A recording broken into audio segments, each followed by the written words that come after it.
شروع اللہ کے نام سے جو بڑا مہربان نہایت رحم والا ہے۔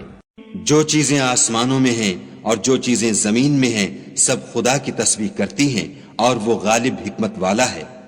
وہی تو ہے جس نے کفار اہل کتاب کو حشر اول کے وقت ان کے گھروں سے نکال دیا، تمہارے خیال میں بھی نہ تھا کہ وہ نکل جائیں گے، اور وہ لوگ یہ سمجھے ہوئے تھے کہ ان کے قلعے ان کو خدا کے عذاب سے بچا لیں گے، مگر خدا نے ان کو وہاں سے آ لیا جہاں سے ان کو گمان بھی نہ تھا، اور ان کے دلوں میں دہشت ڈال دی کہ اپنے گھروں کو خود اپنے ہاتھوں اور مومنوں کے ہاتھوں سے اجاڑنے لگے۔ تو اے بصیرت کی آنکھیں رکھنے والو، عبرت پکڑو،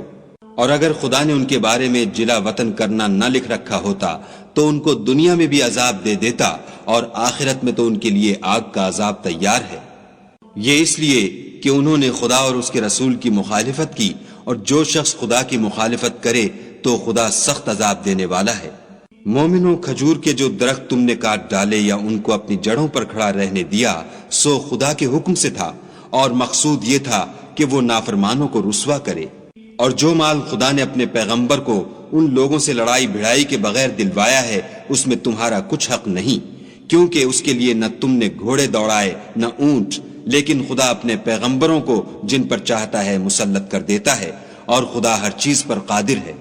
جو مال خدا نے اپنے پیغمبر کو دیہات والوں سے دلوایا ہے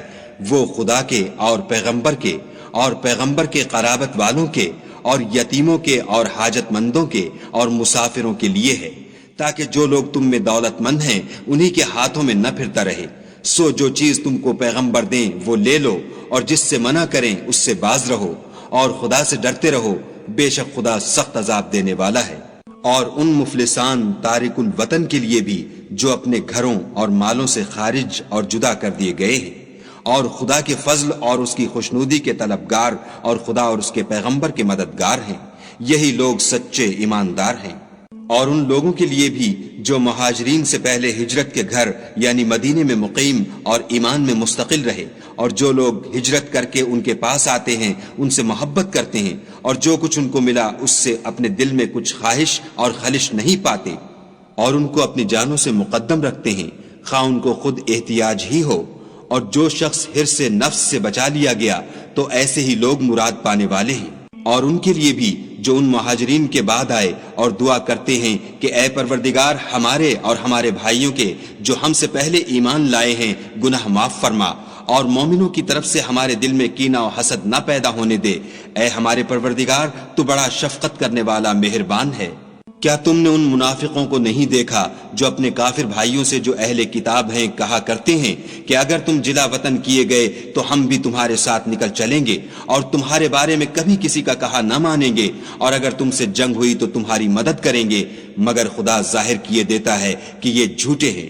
اگر وہ نکالے گئے تو یہ ان کے ساتھ نہیں نکلیں گے، اور اگر ان سے جنگ ہوئی تو ان کی مدد نہیں کریں گے، اور اگر مدد کریں گے تو پیٹھ پھیر کر بھاگ جائیں گے، پھر ان کو کہیں سے بھی مدد نہ ملے گی۔ مسلمانوں، تمہاری ہیبت ان لوگوں کے دلوں میں خدا سے بھی بڑھ کر ہے، یہ اس لیے کہ یہ سمجھ نہیں رکھتے۔ یہ سب جمع ہو کر بھی تم سے بالمواجہ نہیں لڑ سکیں گے،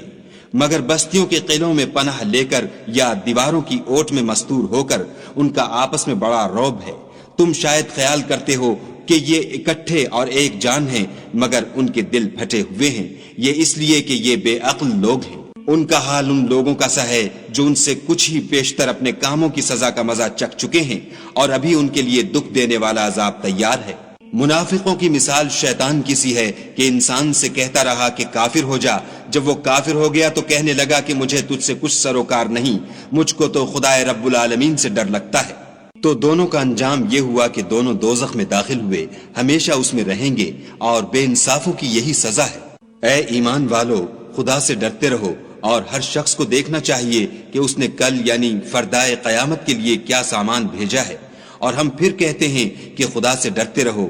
بے شک خدا تمہارے سب اعمال سے خبردار ہے۔ اور ان لوگوں جیسے نہ ہونا جنہوں نے خدا کو بھلا دیا، تو خدا نے انہیں ایسا کر دیا کہ خود اپنے تئیں بھول گئے، یہ بد کردار لوگ ہیں۔ اہل دوزخ اور اہل بہشت برابر نہیں، اہل بہشت تو کامیابی حاصل کرنے والے ہیں۔ اگر ہم یہ قرآن کسی پہاڑ پر نازل کرتے تو تم اس کو دیکھتے کہ خدا کے خوف سے دبا اور پھٹا جاتا ہے، اور یہ باتیں ہم لوگوں کے لیے بیان کرتے ہیں تاکہ وہ غور کریں۔ وہی خدا ہے جس کے سوا کوئی معبود نہیں، پوشیدہ اور ظاہر کا جاننے والا، وہ بڑا مہربان نہایت رحم والا ہے۔ وہی خدا ہے جس کے سوا کوئی عبادت کے لائق نہیں، بادشاہ حقیقی، پاک ذات ہر عیب سے، سلامتی امن دینے والا، نگہبان، غالب، زبردست بڑائی والا۔ خدا ان لوگوں کے شریک مقرر کرنے سے پاک ہے۔ وہی خدا تمام مخلوقات کا خالق، ایجاد و اختراع کرنے والا، صورتیں بنانے والا۔